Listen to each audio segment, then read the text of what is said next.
501c3 tax deduction. But it's not Zakat. Oh, okay. Do you see what I'm saying? Yeah. Is everybody with me?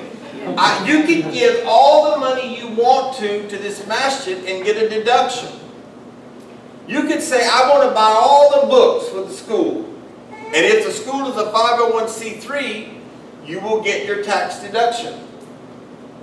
But when it comes to Bayt al-Mal, when it comes to Zakat, what you are supposed to pay, 2.5% of your surplus, it is for these people. They are not 501c3s. Does that make sense? Yeah. Now listen, there are like this masjid, and I'm going to get to you, sister. This masjid collects a lot of cash. I mean, they do. I've watched them count it before. I mean, you know, we do not. So for us, it makes it difficult. If you really want to help our cause, when I say our cause, I mean this cause, the 8 groups of people that we're trying to help, then we need that in cash. You want in the cash, just put a note saying this is for the Zakat, well, yes, then but then I'm not going to give you a letter at the end of the year because I'm going to collect cash that's supposed to be for my organization. Right. And put it in there. And it takes me, it's very hard for me to collect cash, folks. Most of our people just don't have that kind of money. We just don't get cash. And we try, like, we buy refreshments and things with petty cash. I mean, rarely do we put a cash deposit in because we're actually either trying to make up money. Occasionally somebody will give some money and they'll say, use this for so-and-so. And they'll give me a check. And so technically speaking, it makes it difficult. I hope this has not complicated it for you. That wasn't my intention. My intention was to teach you about Zakat. Yes, Rush. So basically, you're saying 2.5% of what you're saving is for Zakat. Anything after that is for Sadaqah. That's exactly correct. So Sadaqah, you can do the tax deductible, but Amen. not 2.5 for Zakat. You got it. You, sister, you get 10 bonus points. Way to go, Rush. Did everybody get that, by the way? Brother, go back in his slide. Did everybody get that? You know, I'm a little confused because there used to be no tax at that time. So where did these rules come from? The law. This, what rules, sister? About Zakat not being tax deductible because there was no tax deduction at the time of the Prophet. Do you know what I'm saying? Right. So what I'm saying is that in the American In America. So paradigm, it's okay. Yeah. it creates a problem because 501c3 organizations Okay. who are receiving monies, those monies cannot be divided to this group of people and given to them easily. Because those monies are supposed to be given as more like sadaqah. So I guess what we could do is open a separate account, but the problem for the people is, let's say we have a woman who hasn't worked, who gets thrown out of the house from her husband. This is what we typically have. So we want to give her some money. And we hand her a 1099 with that money. Has she worked for that money? What does a 1099 mean? It means that you made income. And if not, it's a gift. I don't understand why you're giving her the 1099 But because the law says that I cannot give, this is 501c3 rules, folks. Okay? The law says that I cannot give a person money without giving them a 1099. This is only for 501c3. This is only for 501c3s. But I want you to understand intention, and that I want to live according to the law of the land. So the law of the land says that if I give you money, I've got to give you a 1099. So when you go to do your taxes, and you've got a 1099, and you're saying I'm homeless, there's a problem. What does the debtor, what does that mean, debtors? What do you mean? Who are these? Oh, let's say that we have someone who comes to Islam and they are in debt. A portion of that money can help them get out of debt. So some of that zakat can come to me and I'm in debt too? Yes, absolutely. Absolutely. Absolutely. If you're in debt, and we'll see what the qualification is later. The challenge is that when we live in million-dollar homes, we then cease to qualify for zakat. Yeah. The issue is, again, that's why we're confusing all this. It's the poor and the needy. Exactly. That's about it. The other 7 is gone. Well, but I can't leave them out because why? Because it is in the Because it Quran. says it in the Quran. And as a teacher, I've got to teach you what Allah said. I know, but If you you have can no make everybody. travelers and no captives, then you will divide it among the people that are left behind, right? Exactly. You won't just leave that 180. Yeah, and I'm not going to leave that one fund and say, well, let me see if I can't come through here and find Or one. look for one- someone in a slave trade. You can just No. divide it and use Exactly. it that year. Exactly. Because this way you're giving people loopholes, Just like the IRS. Yeah. Suzanne, you have a question? I'm sorry, Suzanne. Did you have a question? Forgive me. I'm still confused about the whole 1099 because I volunteer at a lot of organizations that are 501c3 and we've given money out. I mean, I'm talking about American organizations as well as Arab American organizations. And I've been in the administrative section, never given a 1099 because our purpose, when we filed for our 501c3, we said what our purpose was going to be, providing such a service. So I'm still confused. I was just looking at that. 501c3s are not closely policed. As a matter of fact, there was a tremendous movement to do away with tax exemptions of 501c3s. There's a tremendous move in the United States. They do not feel that it's fair that churches and these organizations get a tax exemption anyway. Now, I know this is hard because I know that the Jama Masjid gives money to people and they don't do a 1099. I know this. But I'm telling you, and if you could show me differently, it'll make it a lot easier for me. I paid $350 to meet with a lawyer who specializes in 501c3s, and he said you cannot give money to people unless you give them a 1099. Now, if you could show me in the law that that's wrong, I will change, and it'll make it so much easier for me.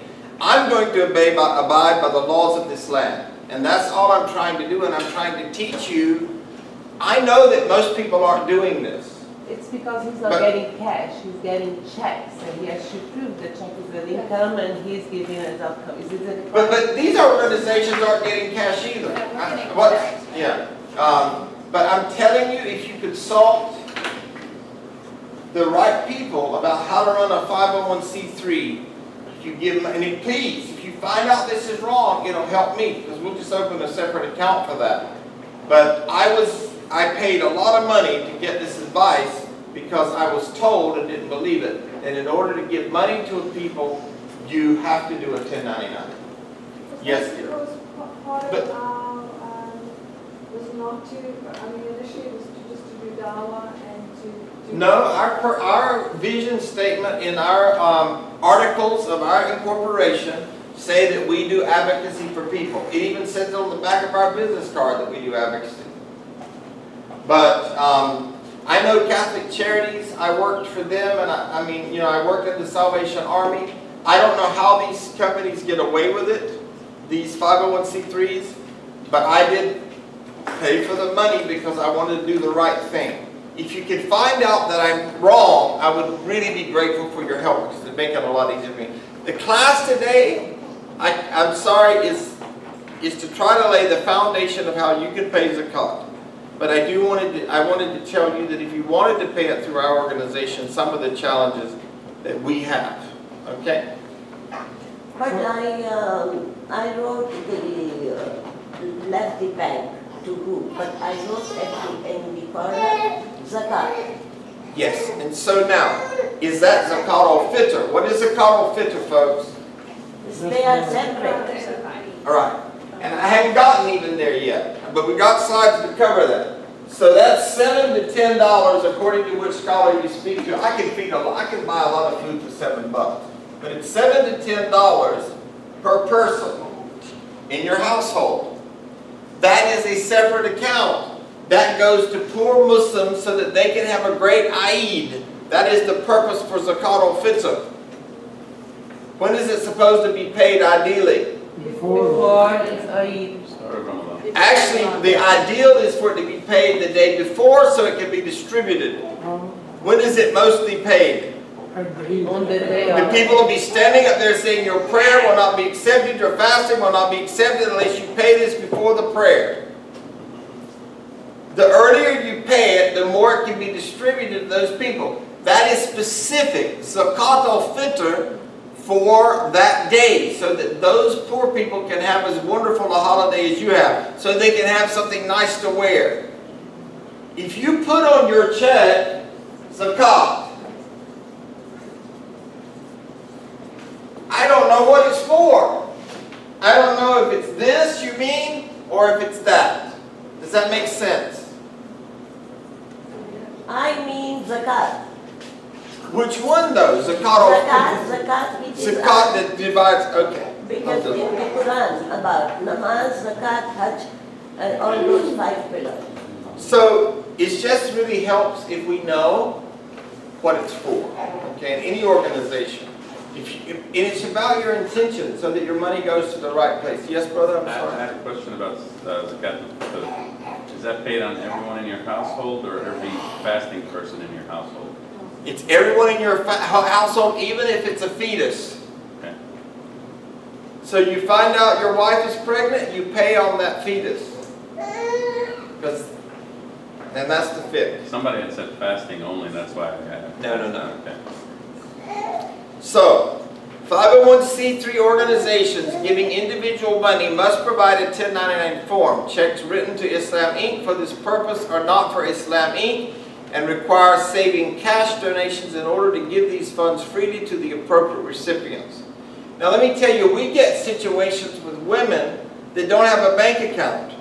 So what good is a check for them? They've got to go to Amstot to get the check cashed. Well, some of these women get left with no cards. I'm trying to give you the practical application of this. A lot of the women that we have helped have been destitute. Yeah. Now what's it going to happen if any of you wanted to audit the books of Islam and you saw that Imam Sykes went and took cash out of the bank? Then what would happen to Imam Sykes? All kind of superstitions. You'd be accused of, I don't know what. Do you understand where I'm coming from, folks? I'm trying to keep it for rizzle, for snizzle.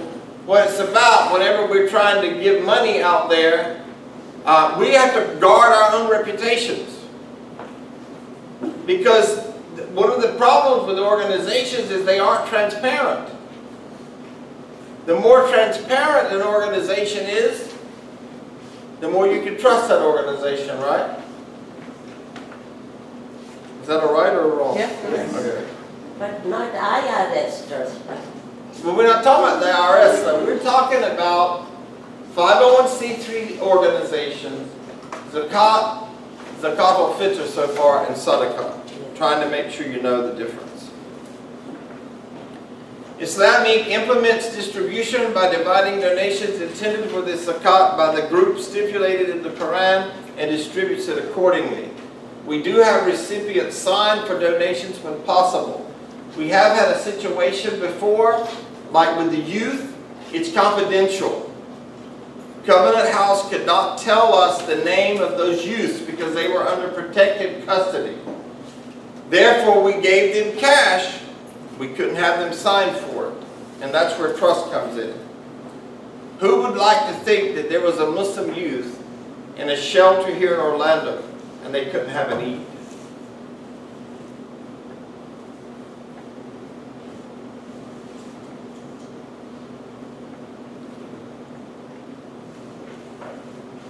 In the language of the Holy Quran, Zakah and Sadaqah are the same. In practice, however, Sadaqah is the term used to indicate voluntary charitable giving, while Zakah is obligatory.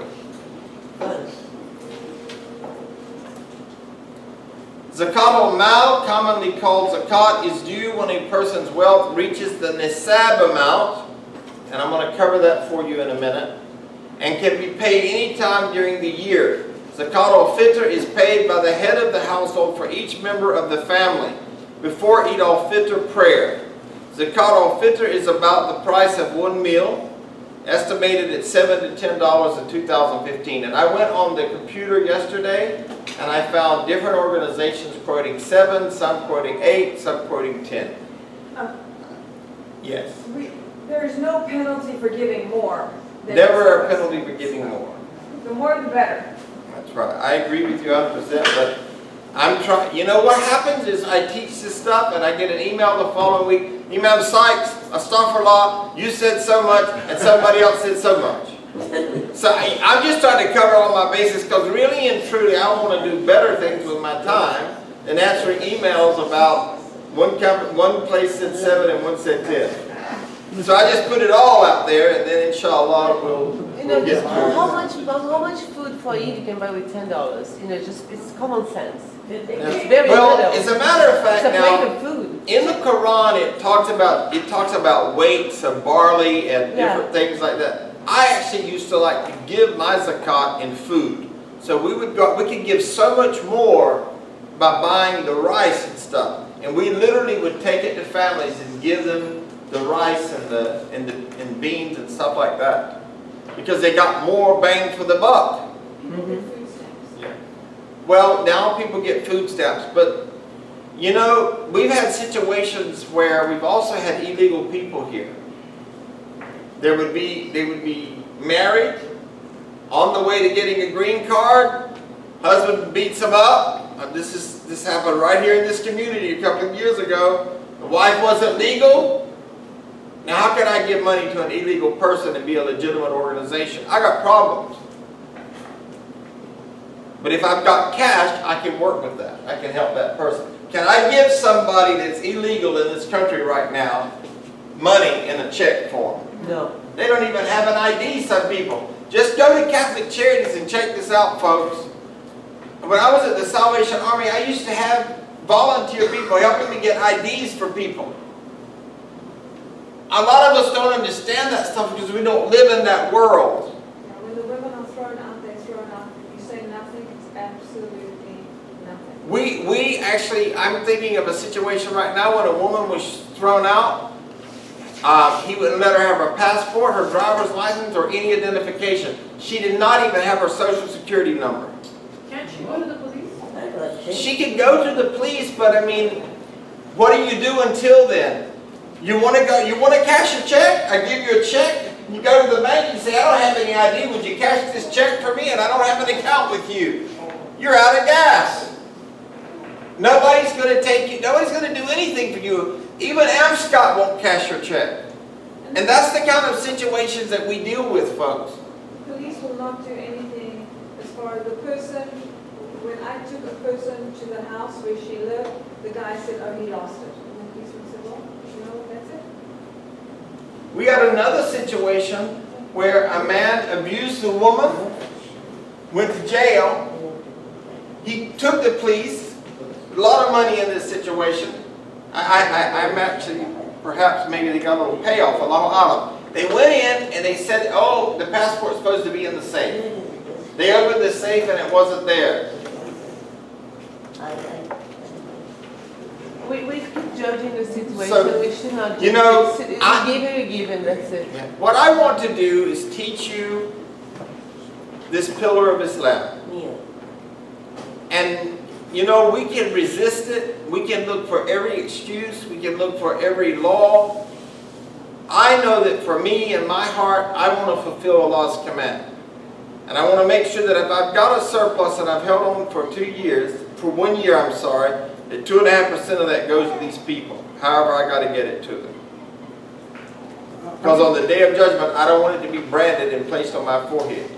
Yes, brother. Are we going to go over the sheet? If we ever get there, yes. We are going to get there, inshallah. Yes, we are. We're moving at a snail's pace today, but alhamdulillah, we're moving. In Surah Al-Mu'minun, Surah 23, verses 1 through 4, successful indeed are the believers. Truly, to a happy state shall attain the believers, those who humble themselves in their prayer and who turn away from all that is frivolous and who are intent on inner purity in giving zakat. Here again, successful are the people that pay zakat. So let me ask you, what is more important for us to do? To look at all the ways we can avoid doing this because of the American law and the IRS and the this and the this and the this? Or listen, I want to find a way I can please God and be successful. Which one is going to be better for us? To be successful. To be successful. Surah Al-Baqarah, certainly we shall test you with something of fear, hunger, loss of wealth, lives, and fruit, but give glad tidings to as-sabirin, the patient ones. Allah will destroy riba, usury, and will give increase for sadaqah, deeds of charity, alms, etc. And Allah likes not the disbelievers and sinners. Allah compares the ones that don't give this to disbelievers. So the people that don't pay zakat are actually compared to disbelievers in the Quran. Those who spend their wealth in Allah's cause by night and day, in secret and in public, they shall have their reward with their Lord. On them shall be no fear, nor shall they grieve. When you give your zakat, when you pay your zakat, it is an insurance policy for you. It is a protection from calamity. The likeness of those who spend their wealth in the way of Allah is as the likeness of grain. It grows 7 ears, and each ear has 100 grains. Allah gives manifold increase to whom He pleases, and Allah is all sufficient for His creatures' needs, all-knowing. So if you think about an ear of corn, and you just take one kernel and you put it in the ground and it grows a stalk of corn with at least 3 ears on it. Who knows about growing corn in here? Anybody? Typically a stalk will have about 3 ears on it. Look at the return. And Allah compares that to when you pay zakat. How many people think it's important to pay zakat? You never give something to Allah that Allah doesn't give more back to you. Never. The Prophet Muhammad ﷺ said, give the sadaqah without delay, for it stands in the way of calamity. I just said that, didn't I? Zakat is an insurance policy. Allah's apostle used to say at the time of difficulty, none has the right to be worshipped but Allah, the majestic, the most forbearing. None has the right to be worshipped but Allah, the Lord of the tremendous throne. None has the right to be worshipped but Allah, the Lord of the heavens and the Lord of the honorable throne. Sahih Bukhari. What does zakat mean? And we're going to get to this form, inshallah. Zakat comes from za, kaf, ya, which means to clean, to grow, to purify, or to increase. That's what it means. Every single thing that we do, every pillar of Islam is designed to purify us. We pray to be pure. We give to be pure. So here are some verses you can write down or take an iPhone photo and look at these. That the word zakat is in these verses. In the first 2 examples, it means to be clean. In the next example, it means to pay the obligatory charity. In the next 2 examples, it means to be pure or innocent. And here is to be better in purity and to justify. Zakat means all these things.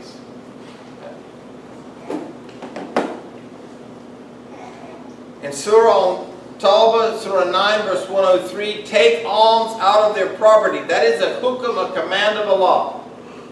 So if we were really doing our job as masajids, we would literally have a committee who would knock on your door and say, I'm here to help you. I'm here to collect your zakat. Chances are people that have guns would probably run them away. You would then cleanse them and purify them thereby. So by me taking you, this is it right here. Yeah. By me actually coming to you today and teaching this to you, I'm trying to help you purify yourself in the month of Ramadan. My whole goal here today is for you to have another methodology to cleanse yourself spiritually. And pray for them. So we're supposed to go get your zakat and then pray for you. Surely your prayer is a relief to them. And Allah is hearing and knowing. Hadith narrated by Ibn Umar, Allah's apostle, said Islam is based on the following 5 principles: to testify that none has the right to be worshipped but Allah, and Muhammad is Allah's apostle; to offer the compulsory congregation prayers dutifully and perfectly; to pay zakat, perform hajj, and to observe fast during the month of Ramadan. Those who hoard up treasures of gold and silver and spend them not in the way of Allah, give them the news of a painful punishment. On the day when that wealth will be heated in the fire of hell, and with it will be branded their foreheads, their sides, and their backs. And it will be said to them, "This is the treasures which you hoarded for yourselves. Now taste of what you used to hoard." Pretty severe, right? So all of that stuff that you hoard up in this world and you don't obey Allah, you're going to have a brand on your side, on your, but you can read it here for yourself, But on your forehead. It's not haram to have wealth. It's not, as long as you do the There's obligation. nothing wrong with wealth, as long as you give Allah His due. If you don't give it to Allah, you're going to get it back in the form of a brand. Okay. And it's not going to be too nice. Yes, dear? I said, Allah has given the wealth. Oh, He has given the wealth to people. Yes, Mommy? We can give our gold and everything in Dirsa before we die. Yes, you can give away gold before you die, of course. Gold and diamond, whatever. Yes. Allah has strongly warned those who are negligent in paying their zakat.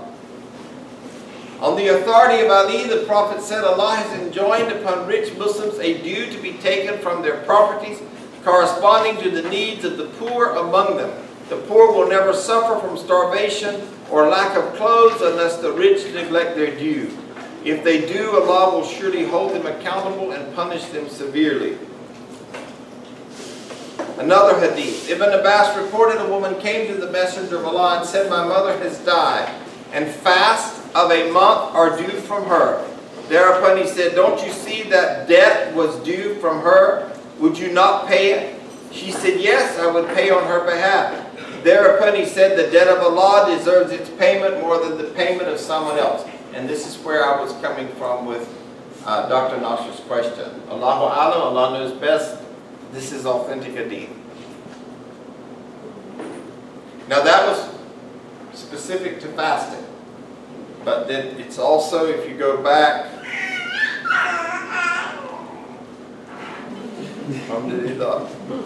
so here we go.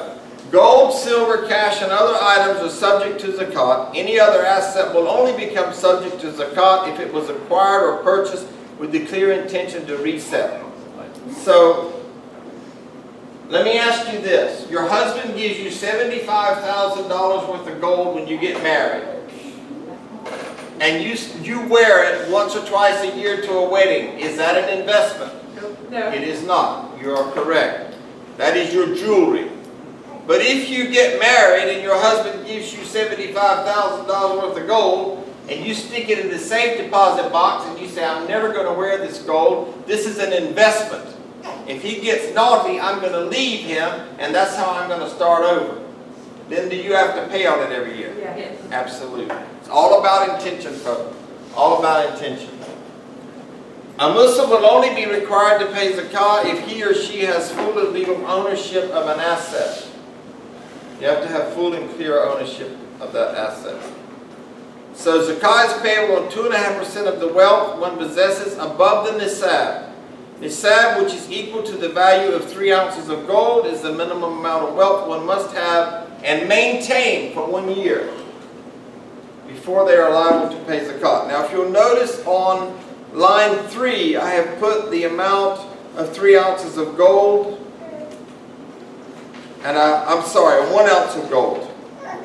And then down below on line 12, the line underneath that, you see the amount for 3 ounces of gold. No, I'm just talking to you about this form that I passed around. Is everybody with me? Yes, brother. About the gold, like the wife's gold or family's gold. It doesn't matter, because if you go to, maybe back up here a minute.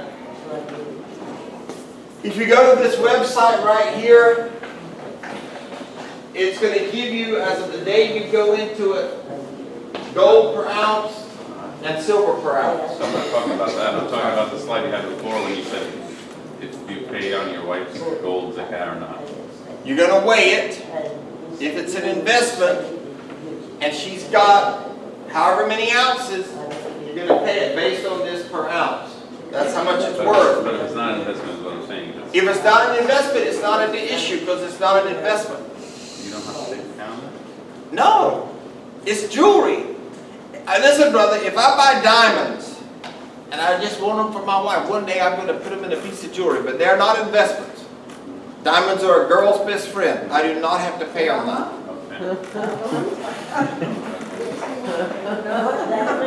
I can give her a handful of rubies. If it's not an investment and it is a gift for her, and she wears it and uses it and it's not an intention, she does not have to pay zakat. Remember, this zakat is based on income that you have held for over a year. So as of June the 27th, yesterday, gold was $1,172.60 per ounce. So 3 times that is $3,517.80. Times 2.5%, if you had that much money for 1 year that you did not touch, then you would be paying $87.85 for zakat. Now let's say that that's clear of everything else before we get to the list, and then we'll talk about some more details. So do you have $3,517.80 in cash? That's one thing you'd ask yourself, something that's been sitting there for that whole year.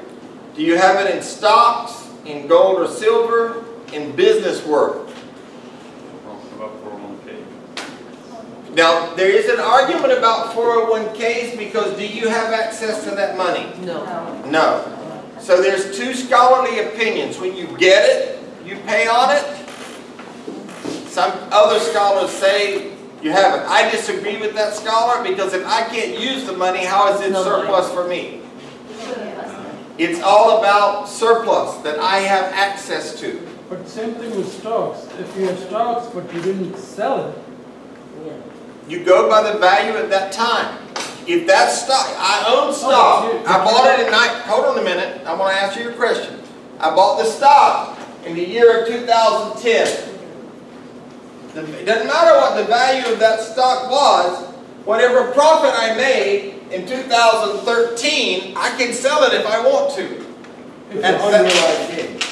on your gains. Yeah, If you're on selling your it, gains. But if you're not selling it, you're getting dividends, maybe the dividends could be accounted for. If you have this situation, I would recommend that you consult a scholar about it. I'm trying to give you the basis. I do not have all of... Islamic economics is not my specialty. If you have that situation, I encourage you to speak to Sheikh Tariq, and if he can't help you, I'm sure he can guide you to someone that can tell you, how to deal with these things. All right. But these are the things. I mean, I always thought of dividends, my dividends on stock. I don't have any anymore as an asset, unless they were in the loss. And then there's a place for that later. We don't pay IRS unless we sell them and we get a profit. But let's don't confuse IRS with Allah. Because this class today is about what we pay Allah. What Allah is asking for us. And we can really get confused here. I'm trying to give you a foundational lesson on zakat because it is so important. I can tell you that I don't believe there's a human being in this room that understands all the laws about IRS. Because I've had more than one accountant at various points in my life, and different accountants would tell me different things. Their understanding of IRS law. So I'm not even going to go there. Because I'm certainly not qualified to do that. So you can go to, there's nothing to be sorry about, but what I'm just trying to say to you is that I can't help you there. I'm out of my league there. Now you can go to www.enasab.com/current to understand what the nisab is, the poverty level, according to Islamic scholars right now. If you answer yes to any of the above, then you should pay zakat. And I'll show you some exceptions too. Here's the form that you have in front of you. Does anybody else want a form? Because I have a few more extras. Suzanne? There's more of this. If somebody else wants one, do you mind? I know. If anybody just wants to look at it, I even have one more if somebody needs one. Okay. So what you would do is you would put your cash on hand, and that's the balance that you've had for how long? A year. Over a year surplus in your bank accounts. The resale value of shares, stocks, futures, retirement accounts. Thank you, sister. Sorry. Everybody can see this? The current value of your gold and silver, investment, real estate, properties, farms. Your residence is exempt. Doesn't count. This is investment properties. So what would that mean you'd need to do? You'd have to get them appraised, right? Comparative and marketing analysis or something. What is the current value of these investments of mine? Jewelry not worn annually. Because there are people that buy jewelry as an investment, right? They never intend to wear it. Matter of fact, I got a daughter that bought a watch this week simply for an investment to turn around and turn it around. It's one of the most expensive watches. She does stuff like that. She's got that smarts. It's a very special 24 karat gold watch. She got a good deal on it. She's going to try to turn it around and sell it. Livestock. Net value of motor vehicles exempt 1 per driver. So if I had 4 children and they're all driving,